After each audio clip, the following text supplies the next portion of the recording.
Hey everyone, so I thought I would do a tutorial on the gingerbread man ornament. It's Monday morning and my anxiety is a little bit high because this is the day where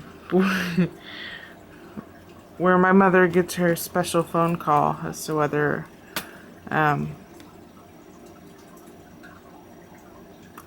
she loses her job. So I'm a little bit anxious, but I thought because I started these ornaments before Christmas, like a couple days before Christmas, because I was gonna give them to my aunts, but then I remembered how long it actually takes to do these ornaments. So I ended up giving them something else, and they've been sitting on my desk for quite a long time. And I'm starting to get them finished up now, so I thought that I would do a tutorial as I finish these up. And I've got them all in different stages because this is an ornament that takes a freakishly long time to do. There's just so many steps. So,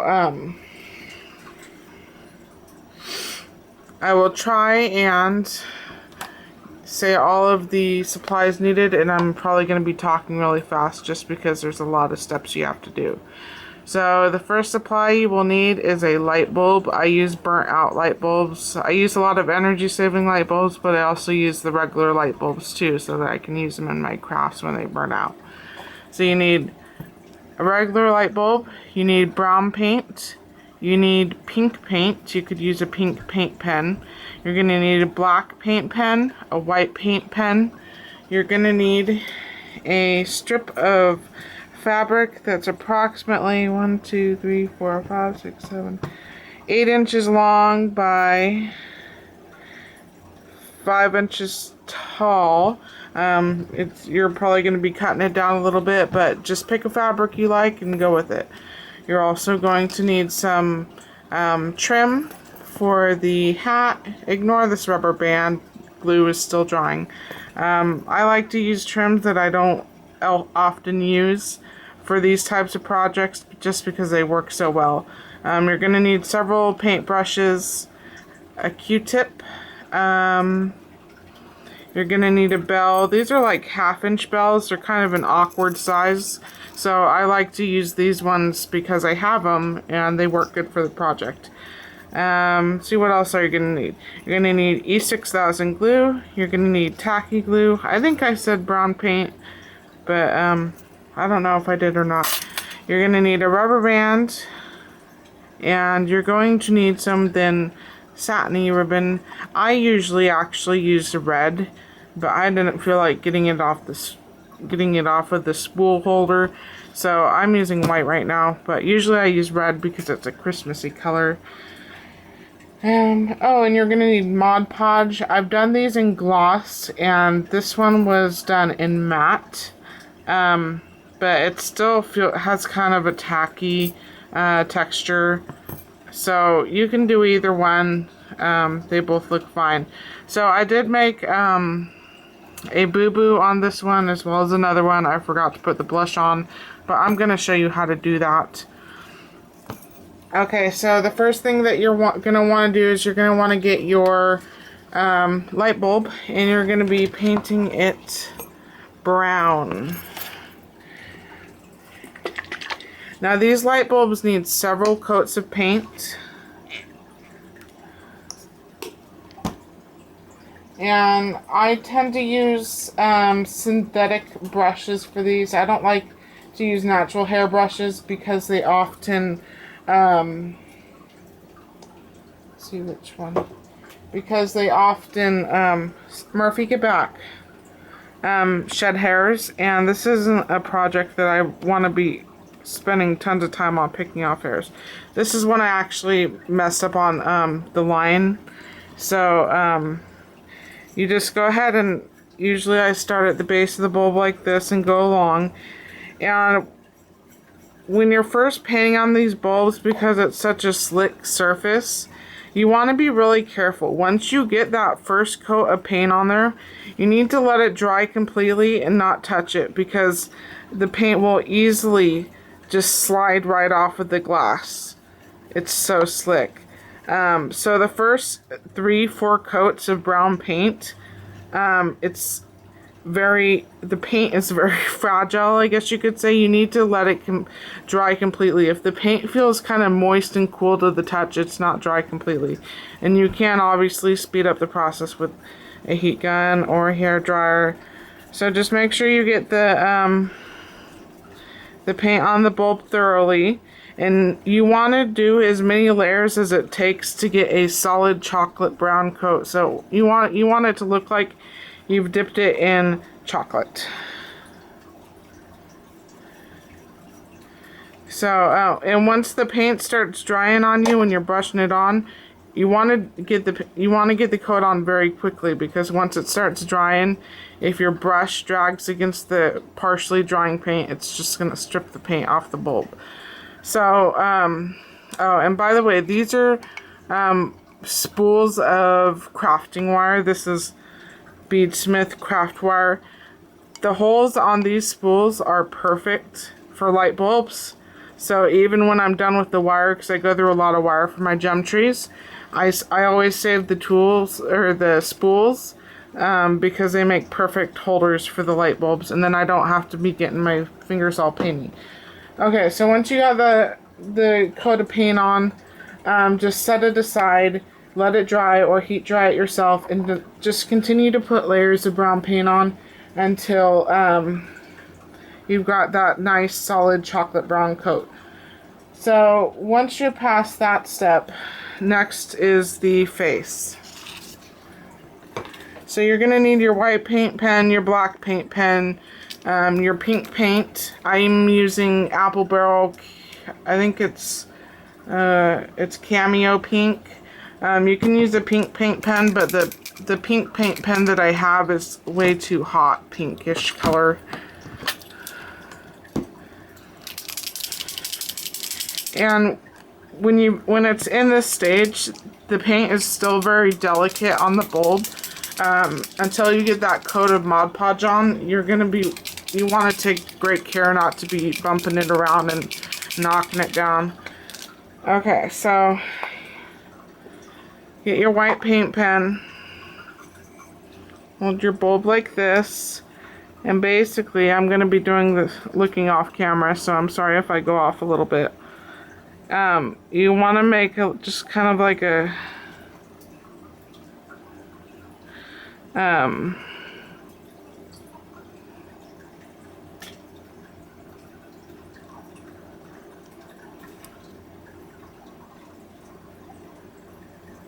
just a squiggly, ovally, circly. That actually came out kind of horrible. But when you're doing it off camera, it's obviously easier. So, cap your white paint pen. And then I'm just gonna heat dry it real quick, so excuse the noise, please.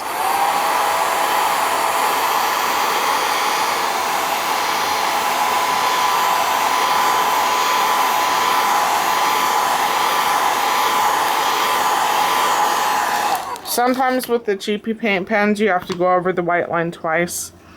It just depends on what mood my marker is in that day. This is a better white squiggly circle that I did. It's a little bit bigger, which is what it should look like. This one's a little bit too small, but I'll work with it. It's hard doing it while you've got a tripod between your legs.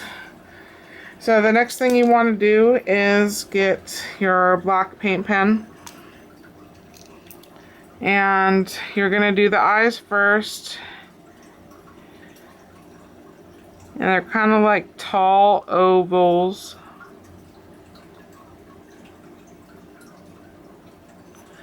And then you're going to go ahead and do the smile. And you're just going to do a little line underneath that big line to indicate there's a chin there. Because gingerbread men have chins, in case you didn't know that. And then on the eyes, on this side, you're going to do two little lines, or kind of like crow's feet. Because gingerbread men also have crow's feet. And then you're going to do 3 little eyelashes on each eye. And then you're going to do an eyebrow above each eye. So I know I did it kind of fast, but this, you know, it takes so long. I've got to kind of hurry the process and be a little bit sloppy on my work. But that's basically what you'll end up for the first stage of the face. So then you want to go ahead and heat dry it or set it aside for a couple minutes.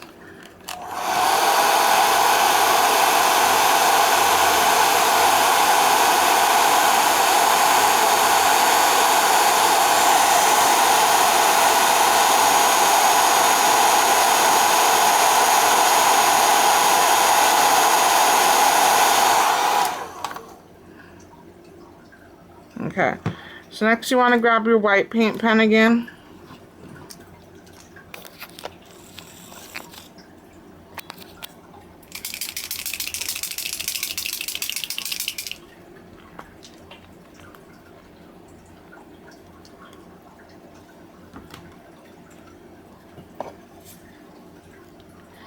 And then on each eye, you want to go just to, so on, when you're looking at the face, on his left eye, you're looking at his left eye, you want to draw a white line along the outer black. Can you see that? You don't want to go directly to the edge, just close to it, so that you still have that, oh my goodness. I just marked it with my paint pen, of course.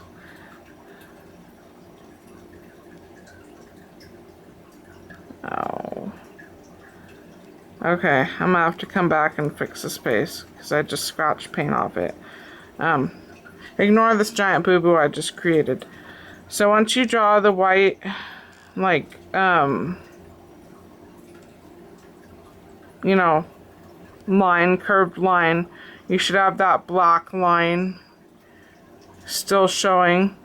And then you want to do 2 dots like that. Then you want to do the same for the other eye. You want to draw a white line and then 2 dots. Okay, so that's it for the eyes. That's not it for me, since I have to go fix my mistake.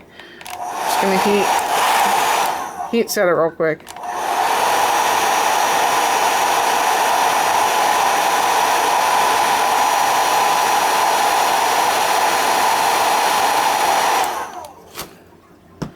Okay, so the next thing is the nose. And the nose, I've tried so many different ways to do the nose, but I've come to the conclusion you're always going to be cussing at the end of it. It's not the most pleasant thing to do in the world on this ornament. So the brush that I use, and like I said, you can go ahead and use a paint pen, but the Elmer's paint pen in pink is way too hot. So I used a synthetic brush. I wonder why this is blue. That's kind of funny. Huh. The bristles turn blue and I have no clue why. Alright, so I'm using a synthetic brush, and it's a very stiff synthetic brush. And it's just very narrow and pointed. And my dog is moving the tripod. Sorry.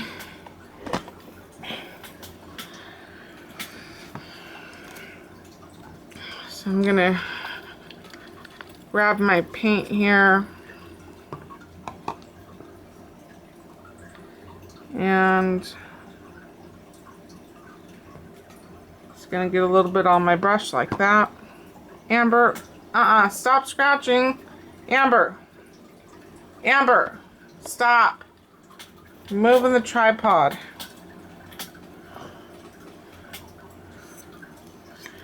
So you basically, I'm going to be doing this looking off camera again. You basically want to as smooth as you can. Form a sideways oval, a horizontal oval, if that makes any sense. Get it as ovally as you can. And it's going to look like that. And you want to let it dry. This won't heat dry instantly like the paint pens because it's so thick. Let it dry, and then usually when I'm using the brush I have to go over it again to get that solid pink. So because that takes a little bit longer to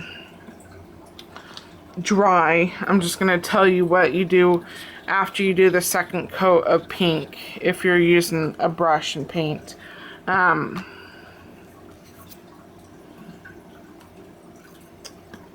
So after you got the second coat of paint, I'm not sure if you're going to be able to see it, but you know, do you see how I did the white ovally lines on the eyes? You basically want to do that on the top of the nose so it looks like there's a shiny spot. Okay, so once you get the nose done, next comes the blush. I'm just using this apple barrel paint. It's called Flag Red. Amber, stop! Amber! Sorry guys, she's being persistent on a scratching. And she doesn't listen. So I get my my Q-tip here, and I wipe. Probably should have pulled some of the fluff off it. I'm just wiping a lot of the paint off. You want barely any of the paint to come off on your ornament. Okay.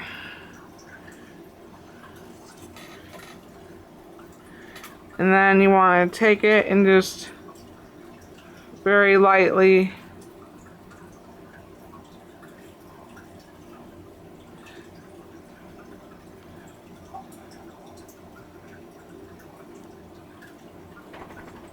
rub the red on there.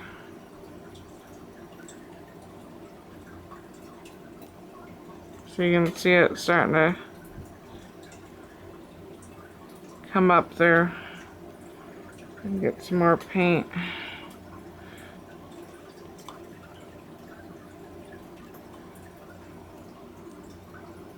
That's too much.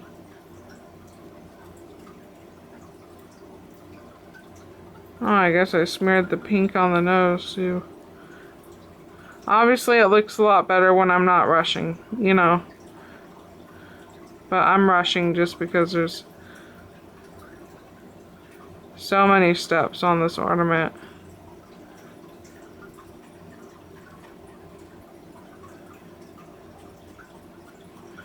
Okay, so trying to get the, I don't want to spend too much time on this step because I need to move on. But this is really an ornament that you have to really dink around with, seriously. It's not a straightforward ornament. Each one's going to have its own hassles. So there is essentially your blush. I'm going to set that aside so that I can fix my boo-boo when I'm done with this video. Okay, so the next thing you want to do is, I have one. Oh, this one I forgot to do the blush on. How conveniently for me. Oh my gosh. Sorry, guys.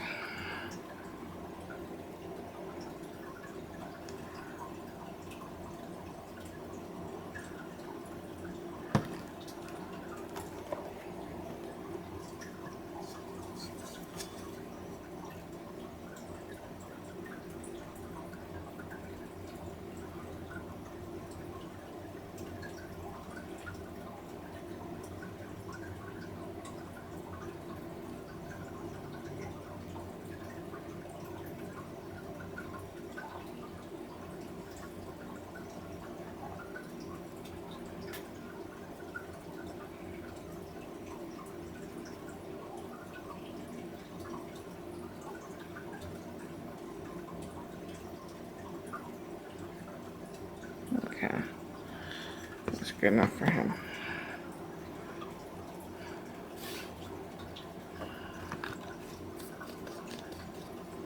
Okay. So in a normal situation where I'd probably be prepared. So the next thing you want to do, once you have the face completed, and if you're like me, made a huge boo-boo on camera and have fixed your boo-boo, then you want to take another brush. I highly suggest another synthetic one, because loose natural hairs are very, very hard to get out of glue. Much harder than getting it out of paint. So the Mod Podge is another thing that you really need to work fast with. And you want to apply it the same way as you did the paint. It's going very quickly.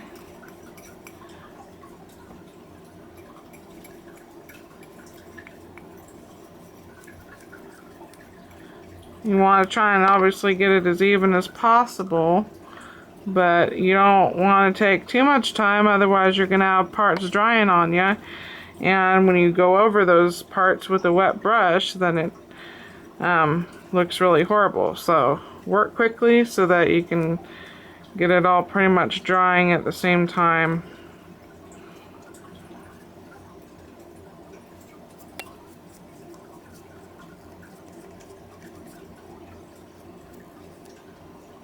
But you do want to be wary of your, or conscious of your, cautious of your brush marks too. So go fast, but be vigilant of your brush marks, is what I'm trying to say. Because you can see brush marks in glue. Okay, so once you have the glue, just set it aside. I usually don't heat dry glue because it'll bubble on you. And I usually only do one coat of Mod Podge. For some reason, 2 coats, especially when I was using gloss. I haven't tried 2 coats on matte finish, but on gloss, the 2 coats just look weird and bad for some reason. Okay, so I think I forgot to mention tacky glue. I use tacky glue. You can use whatever glue you want. I really don't care. Alright, so basically what I'm going to be doing is I'm just going to do a line of glue along the bottom of the fabric here, and I'm basically just making a nice clean line, or a nice clean rim for the hat. And I'm just smoothing out the glue with my finger. I kind of like tacky glue because it's very easy to rub it off and continue with your work. And then I'm just going to fold the fabric over on itself. And you want to put the glue line obviously on the back side of the fabric.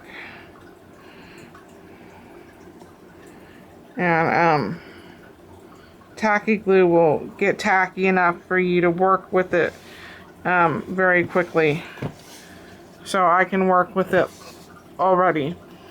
So the next thing I'm going to do is I'm going to put another line of tacky glue.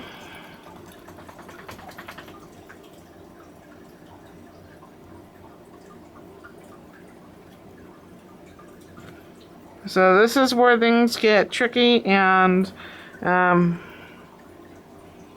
get tricky again, and you may need to just walk away from it for a second.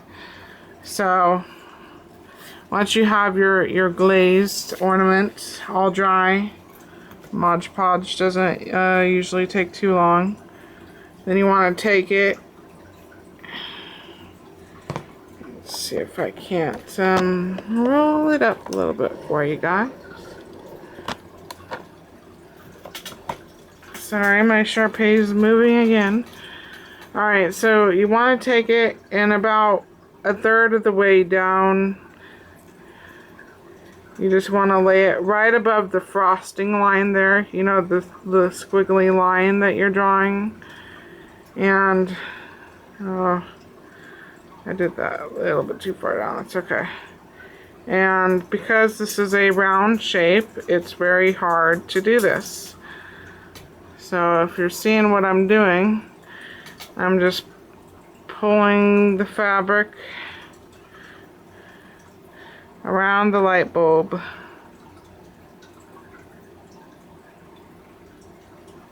And I actually have way too much excess, so I'm going to cut it off right there.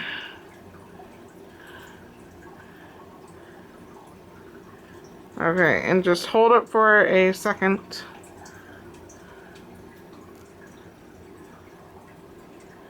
For the glue to get tacky for you.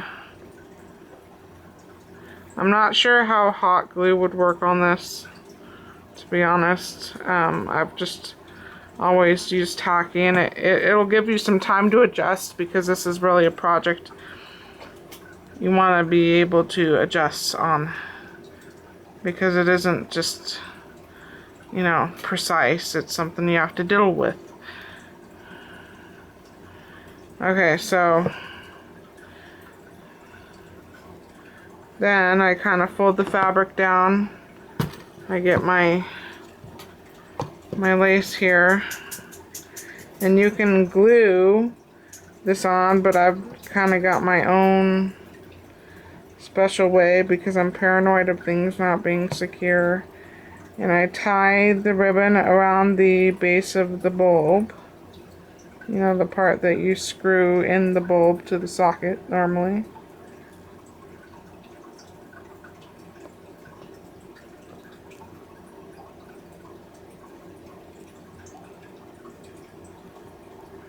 So I think this is probably going to have to be a two-parter video.